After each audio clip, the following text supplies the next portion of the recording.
남 잘 되는 기쁨, 오늘 말씀의 제목입니다. 1868년에 출판된 루이자 메이 올콧의 작은 아씨들이란 소설이 있습니다. 가난한 가정에 네 자매가 성장하며 서로의 성취와 성공을 진심으로 축하하고 기뻐한다는 평범한 가족소설, 성장소설입니다. 이 책은 당시와 계속되는 시대에 반향을 일으켜 왔습니다. 급격한 산업화와 도시화로 가장 가까운 가족마저도 해체되고 형제 자매라 할지라도 불화하고 질투하는 세태를 돌아보게 했기 때문입니다. 얼마 전에도 BBC 선정 영국에서 가장 사랑받는 소설이 바로 이 소설이었습니다. 우리 사회에도 이런 형제 자매의 우애는 미담으로만 듣습니다. 혈연이 아닌 진짜 남이 잘 되는 것을 진심으로 기뻐해주고 물신양면으로 자기 일처럼 그렇게 지원하는 사람이 얼마나 되겠습니까? 특히 각박한 요즘 같은 사회 안에서 그렇게 하기는 쉽지 않아 보입니다. 오늘 본문에는 남 잘 되는 기쁨으로 사는 한 사람이 나오고 있습니다. 가족뿐만 아니라 진짜 남이 잘 되는 것을 그렇게 기뻐하며 살아가는 그런 사람입니다. 바로 요셉이지요. 창세기 39장 2절에 보면 여호와께서 요셉과 함께 하심으로 그가 형통한 자가 되었다. 이렇게 말하고 있습니다. 요셉이 형통한 자다. 형통한 자의 히브리어 직역은요, 형통케 하는 자입니다. 내가 형통한 것보다는 남들을 형통케 한다. 그런 강조가 있는 것입니다. 히브리어 동사 형통하다라는 짤라흐라는 그 동사에 무엇을 시키다, 사역을 시키다라는 이런 전미어를 붙여서 마찔리하흐라는 사역 동사가 되게 했습니다. 그래서 남을 형통시키는 자, 남 잘되게 하는 자라는 의미를 담고 있다는 것입니다. 우리는 정말 요셉을 잘 알고 있습니다. 형들에게 팔려서 이제 외국에서 종살이, 오해와 누명을 써서 옥살이 이렇게 하지 않았습니까? 그러니까 자신이 형통함을 받았다. 그 관점에서 본다면 요셉만큼 억울한 인물이 없을 것입니다. 근데 오늘 본문에 보면 형통케 하는 자다. 주변 사람을 기쁘게 하고 즐겁게 하고 그렇게 힘을 내서 남들을 위한 사람이다. 이것이 오늘 본문이 주는 그런 내용이라는 것입니다. 이런 모습을 더 나아가서 남 잘 되는 기쁨이 가득한 자다, 이렇게 말할 수 있습니다. 저는 이 시간에 이 기쁨에 여러분들과 같이 잠시 주목했으면 좋겠습니다. 이 기쁨은 하나님 자녀의 분명한 이정표, 표식이기 때문입니다. 그거 보면 저 사람은 하나님 자녀가 분명해, 이렇게 확실히 안다는 것이죠. 또 하나님 일하심의 선명한 표식이기 때문입니다. 하나님이 일하시네? 이 기쁨이 내게 있는 거 보니 그렇네? 이렇게 깨닫게 되는 것입니다. 그리고 하나님 공동체의 선명한 표식이기 때문에 또한 그렇습니다. 차례대로 살피겠습니다. 남 잘 되는 그런 기쁨은요, 첫째, 하나님 자녀의 선명한 표식입니다. 오늘 본문을 다시 한번 주목하면 하나님이 여호와께서 함께 하셨으므로 이렇게 말하고 있습니다. 결과적으로 남을 형통시키는 자가 되었다라는 것입니다. 그냥 본성으로, 저절로 이렇게 되는 것이 아니라 원인이 있고 결과가 있는데 그 원인이 하나님이 함께 하심으로 그렇게 됐다는 거예요. 그러면 그냥 가만히 있는 사람이 이 일이 될까요?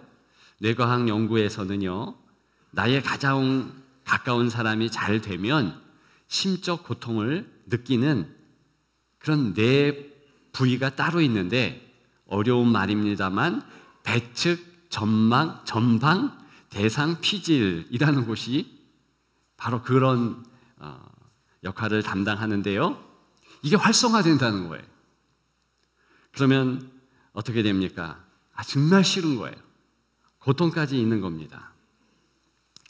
열등감과 질투를 느끼는 대상이 잘 되지 않는 것을 보거나 비교적 나의 상황보다는 못하다라는 생각이 들 때 비로소 다시 특정 부위가 자극을 받아서 강하고 짜릿한 그런 쾌감을 갖게 한다는 것입니다. 이게 우리 죄의 본성이 작동하는 신체의 시스템입니다. 아예 질투하도록 작동한다는 것이지요. 그럼에도 불구하고 어떤 이들은 천성적으로 너무 착해서 이게 자동으로 되는 이들이 없지 않아 있긴 있습니다. 그런 이들은요, 사실은 오늘 본문이 담고 있는 내용을 잘 모를 수 있습니다. 내가 이게 안 돼요. 남이 잘 되는 게 배가 아플 수도 있고 힘들 수도 있습니다. 그 유명한 다윗도 그랬지요. 시편 22편에 보게 되면 어찌하여 나를 버리시나이까, 이런 한탄을 합니다. 남은 다 잘 되는 것 같은데 나는 안 돼요. 남은 올백도 맞고 그저 성적을 잘 받는 것 같은데 나는 60점, 50점, 심지어는 40점도 된다는 겁니다.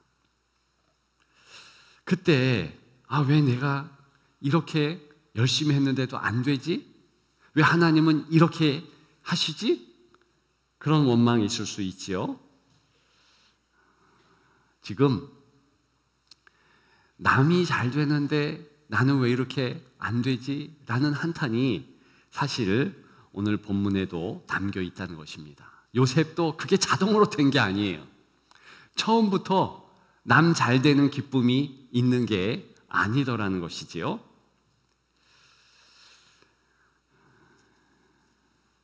우리가 잘 아는 펜싱이라는 스포츠가 있습니다. 경기 아닙니까? 그런데 펜싱 용어 가운데서 재미있는 용어가 있습니다. 투세라는 용어인데요, 내가 찔렸다 이런 뜻이에요. 펜싱 할 때 끝이 아주 가느다랗고 물론 날카롭지만 상대편이 찔러도 그 공격한 이가 실제로 공격당한 선수에게 맞았나 안 맞았나 잘 모른답니다. 누구만 잘할 수 있습니까? 실제로 찔림 당한 자. 그래서 나 찔렸습니다 라는 뜻으로 투세, 찔렸다. 실제로 찔렸을 때 그 용어를 외쳐서 상대에게 점수를 준다는 것이죠.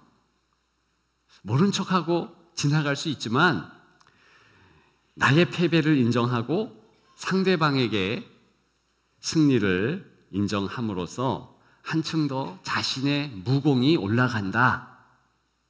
이것을 펜싱 선수들은 철칙으로 여긴답니다.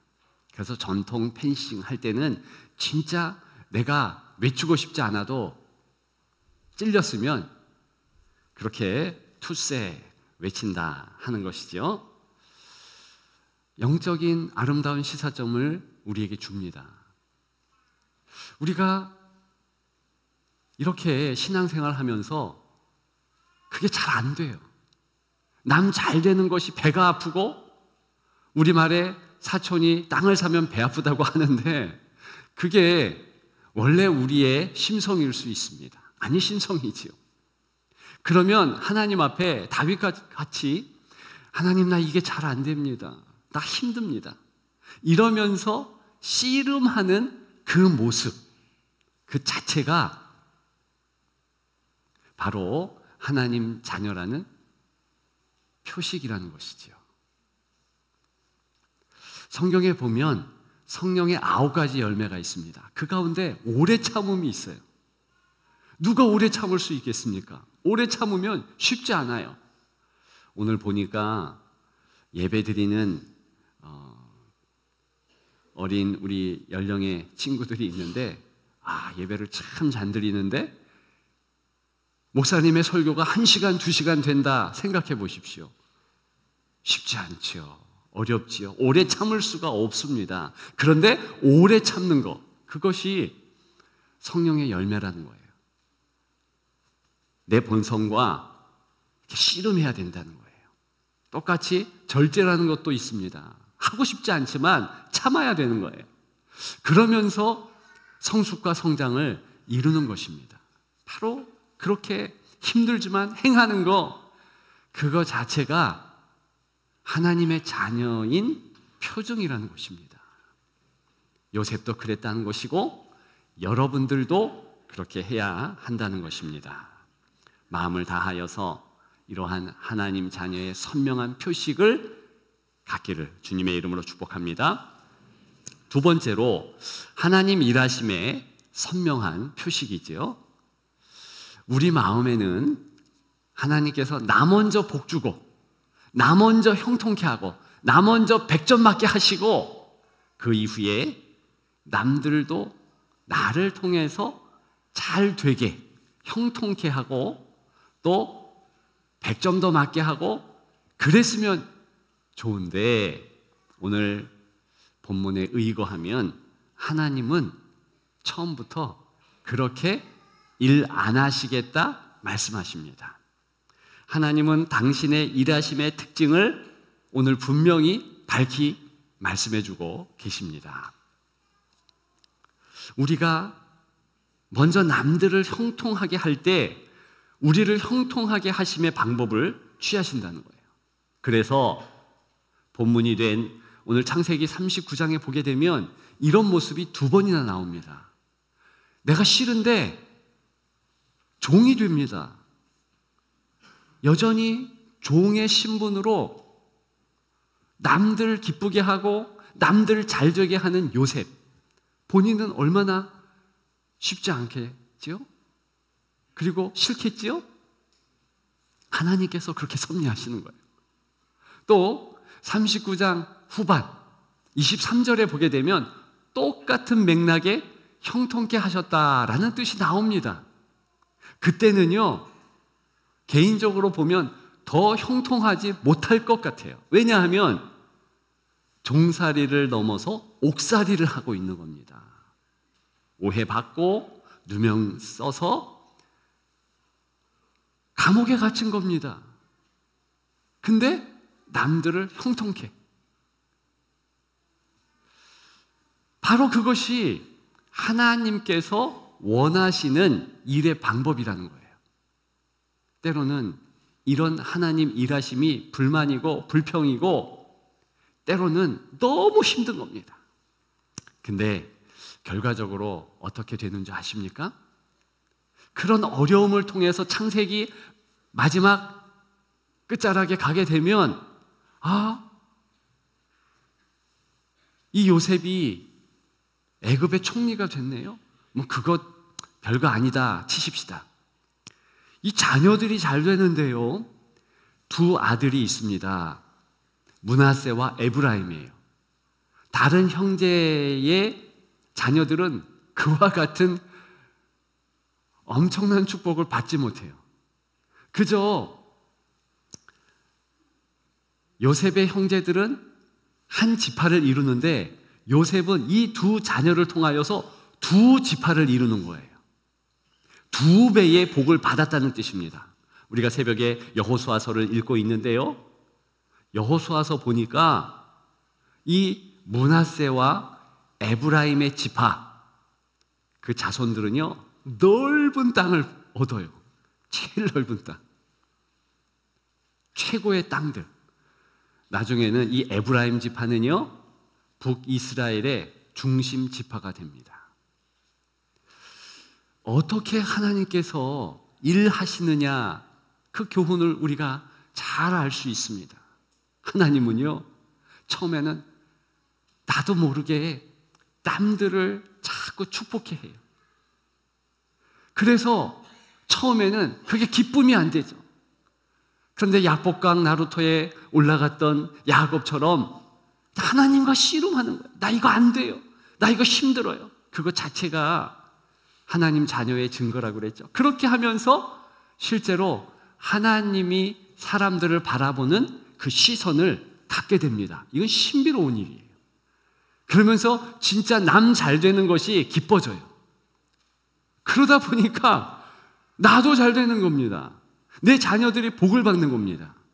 이것이 하나님의 은혜라는 것입니다. 이런 복을 누리는 여러분들 되시기를 주님의 이름으로 축복합니다. 마지막 세 번째, 하나님 공동체의 선명한 표식이라는 것이지요. 우리 교회 하나님의 공동체입니다. 가정 하나님의 공동체입니다. 당연히 서로 위해 주는 건 맞지만 이게 자동으로 되지 않아요.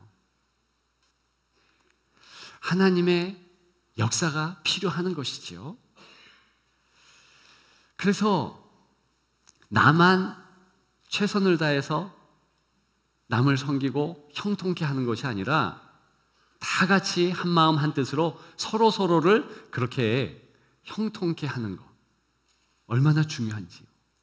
한 사람은 그저 한 사람으로 있는 것이 아니라 주변의 여러 사람을 위한 그 한 사람이라는 겁니다.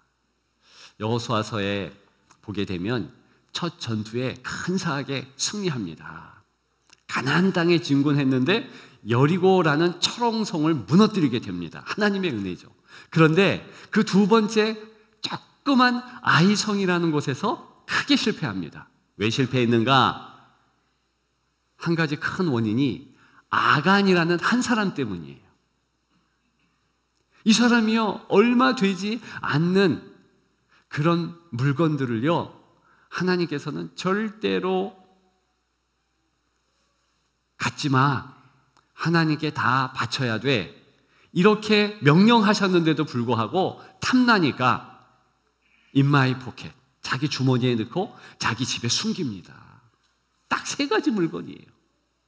AI한테 제가 물어보니까 5천만 원도 안 돼요. 5천만 원 큰 것이지만 사실 일확천금 할 정도는 안 되잖아요. 목숨 걸 정도는 아니라는 것이죠. 그런데 그 저하그만 물건이 탐나서 그렇게 해서 완전 공동체 전체가 어려움을 당하게 합니다. 이게 무슨 교훈이 있을까요? 사실은 하나님께서는 아이성부터 계속되는 전투 가운데서 이제 탈취한 거, 전리품은 다 가져도 돼, 허락하십니다. 아간이 조금만 참았으면 되는데 하나님께서는 땅에 풍성한 것도 다 누리게 그렇게 우리에게 주시는데 너희가 아직은 하지 마라 할 때 했다는 그런 아쉬움의 교훈도 있지만 더 큰 교훈은 무엇이겠습니까? 한 사람이요 다른 사람에게 엄청난 영향을 끼친다는 거예요. 반대로 얘기하자면 한 사람이 굳건하게 하나님 말씀을 지키고 있고, 그러면서 남 잘 되는 게 좋아, 내가 이것 탐나지만 나 안 할래, 나를 위해서도 그렇지만 남들을 위해서도 그래, 그게 하나님이 원하시는 거야, 이러면서 참고 또 참으면 얼마나 좋을까요? 그러면 언제나 감사하고 기쁨이 넘치고 그런 공동체, 그런 하나님의 가족이 될 것입니다. 아쉬운 것은 그렇게 첫 가나안 전투의 선례를 남겼고, 또 신약 성경에서도 초대교회, 첫 교회가 이런 나쁜 선례 아나니아와 삽비라라는 일을 통해서 그렇게 교훈을 받게 하셨습니다. 다 무슨 뜻이냐? 연결된 거예요. 내가 잘 돼야 남도 잘 되는 겁니다. 다시 얘기해서 남이 잘 되는 것이 나에게 엄청난 영향을 끼친다는 것입니다. 제가 일부 예배 때는 얘기는 안 했어요. 근데 일부 예배 때 무슨 일이 있었냐면, 제가 조금 일찍 예배 전에 와서 기도하고 있었는데 찬양팀이 연습을 하고 있었습니다. 근데 보니까 너무 아침 일찍이잖아요. 7시 조금 넘은 시간이니까 이게 정확한 표준음이 있는데 어떤 이들은 떨어지고 어떤 이들은 올라가는, 그러니까 답답하니까 우리 반주자가 표준음 이 음입니다 땅 쳐주더라고요. 그러니까 그 음에 다 맞춰요. 여러분, 교회의 표준 감각이 무엇입니까? 내가 지금 신앙생활을 잘하고 있는가 어떻게 알 수 있겠습니까? 내 마음에 남들이 잘 되는 그런 모습을 보면서 기쁨이 있다면, 지금 잘하고 있는 것입니다. 만약에 남들을 보면서 내 마음에 시기와 질투가 있다면, 그래서 힘들다면, 그러면 사인이에요. 빨리 표준음에 맞춰라. 그래서 기도해야 되는 거죠. 하나님과 씨름해야 되는 거예요. 주여 도와주셔서 요 마음 해결해 주옵소서. 그러면서 더욱더 거룩하고 경건한 신앙인, 거룩하고 경건한 공동체가 되도록 마음을 다해야 한다는 것입니다. 그랬더니 이 요셉은 어떤 복을 받습니까? 정말 자기를 그렇게 어려움에 빠뜨렸던 형제, 그들 가족, 부모, 아니 온 민족을 살리게 됩니다. 거기서 끝나지 않아요. 애굽이라는 이방 큰 나라, 엄청난 이들을 또 살리게 됩니다. 창세기 45장 7절부터 8절에 보면 하나님의 뜻을 깨달은 이 요셉은요, 이런 말을 해요. 형들이 이제 은혜를 입어 애굽으로 와서 다 구원받았거든요. 그런데 그때 혹시나 우리를 나중에 해꾸지하지 않을까 이러면서 걱정하고 있을 때에 야곱이 이런 말을 합니다. 하나님이 큰 구원으로 당신들의 생명을 보존하고 당신들의 후손을 세상에 두시려고 나를 당신들보다 먼저 보내셨나니 그런즉 나를 이리로 보낸 이는 당신들이 아니요 이는 하나님이시라. 아멘. 무슨 뜻입니까? 하나님께서 당신들을 위해서 나를 보냈고, 그래서 당신들 잘 되는 기쁨을 내게 주셨으며, 나는 그 일을 하면서 하나님이 내 삶에 개입하셔서 나도 기쁘게 하며 나의 가족들도 구원케 하시며 모든 이들이 다 잘 되는, 합력해서 선을 이루는 은혜를 보았습니다. 이런 고백입니다. 이 고백이 우리의 고백되기를 주님의 이름으로 축복합니다. 이제 말씀을 마칩니다. 요셉은요, 예수 그리스도의 표본입니다. 상징이지요. 전에 한번 말씀드렸죠. 파스칼의 팡세를 보면 요셉과 이 예수님이 닮은 점 얼마나 많이 찾아 놓았는지 모릅니다. 닮았어요. 정말 그렇습니다. 예수 그리스도만큼 남 잘되는 성공에 올인하신 분은 없습니다. 오늘 성찬식이 있는데요, 바로 그 예수 그리스도께서 나 잘되게 하시려고 피보혈을 다 쏟아주셨다. 그래서 365일 52주 항상 기쁨 가운데 감사하며 나아가게 하셨다. 이것을 깨닫게 하시는 귀한 예식입니다. 우리 하나님께서 그리스도를 우리에게 주심으로 우리가 감사하면서 남들에게 축복하고 넉넉히 은혜 안에서 그렇게 살아갈 수 있게 하셨다는 것입니다. 이것을 기념하며 이것을 기억하는 귀한 성찬 예식이 되면 좋겠습니다.